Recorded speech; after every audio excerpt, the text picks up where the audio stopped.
Shadow of Memories, or Shadow of Destiny for North Americans, is a very unique adventure game developed and published by Konami. Yeah, that big company that does all the games and such. It was released on the PlayStation 2 in 2001 worldwide, ported to Xbox in Europe only for 2002, went on to PC, and then finally PSP in 2009. Why it had so many re-releases is beyond me, as it was a very niche game, as you'll soon find out. You guide the player, 22-year-old Ike Kusch, through a fictional German town called Lebensbaum, which translates to Life's Tree. The poor guy is stabbed after leaving the diner, but is resurrected by Homunculus, voiced by Charles Martinet. Alright, but I want you to be aware of something. You have to understand that the destiny that awaits you is a potent one.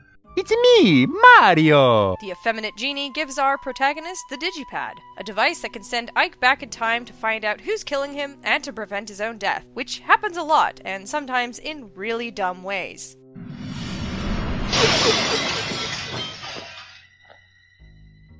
This leads him across 4 different eras: 2001, 1979 and 80, 1902, and 1580 to 1584. As he tries to solve this mystery, Ike ruins the life of an innocent waitress by accidentally bringing her back in time to 1580 and fucking loses her for 90% of the game. He is also forced to look for the Philosopher's Stone and must figure out who he is and how he fits into this weird plot. It's a hell of a ride if you investigate every bit of information thrown at you, some of which will leave you thinking, what the hell just happened? There are multiple endings depending on what you uncovered and what actions you take while armed with certain information. You can get endings A through E, and a mini chapter that results in 2 different endings called EX1 and EX2.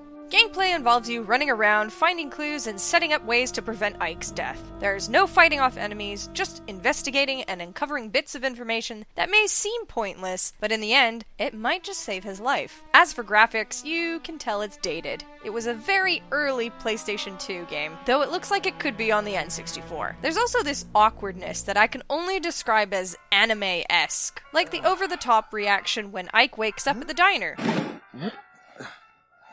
Huh? Or how about the brother of a girl in 1580 teases her by saying she might not be Ike's type. People in 1580 did not talk like that, as seen from the preface of Robert Caudry's A Table Alphabetical. With the interpretation, therefore, of by plain English words gathered for the benefit and the help of all unskillful persons. Sure as hell didn't sound like this. Tough luck, sis. Guess you're just not his type. Oh, what are you talking about? Maybe I'm being too nitpicky. Maybe that gives this game some of its unusual charm. Still, it doesn't explain why certain scenes and actions take so goddamn long to play out.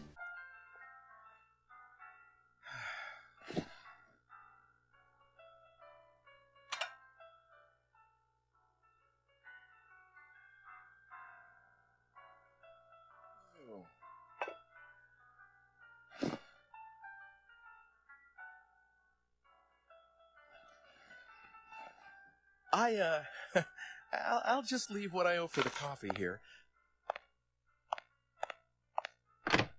The voice acting is fine. Thankfully, Ike is the best out of all of them, which doesn't make it feel like torture when you play through it, though he does occasionally say some weird stuff. I may not look it, but I'm pretty good with my hands. Really? The dialogue delivery is a bit stiff in places, but overall nothing to really complain about. The music is almost non-existent when you're running around looking for places or clues, as it's so quiet, which is unfortunate as that's the time you want some good music.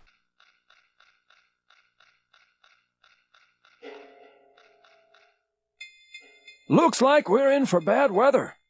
Instead, you only get the loudest parts of the song that faintly come through. The cutscenes, however, get most of the decent music, which makes sense as it creates a more dramatic feel. Won't you take me to your time?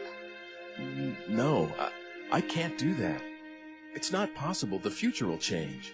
The main pull for this game is the time travel story that goes headfirst into time paradoxes and messes with your mind once you learn more about the characters. As mentioned before, there is no action, like fending off enemies or whatnot, so that may be a turn-off for a lot of people. It doesn't help that the beginning of the game is a really slow burn, but if you have the patience and an eye for detail and linking shit together, this would be a fun game for you. If you plan to play this game, Take notes of important stuff, it just helps you organize your thoughts as the plot gets a bit messy, but a good kind of messy. And even if you fuck up, you can always replay the game and get a different ending. Enjoy!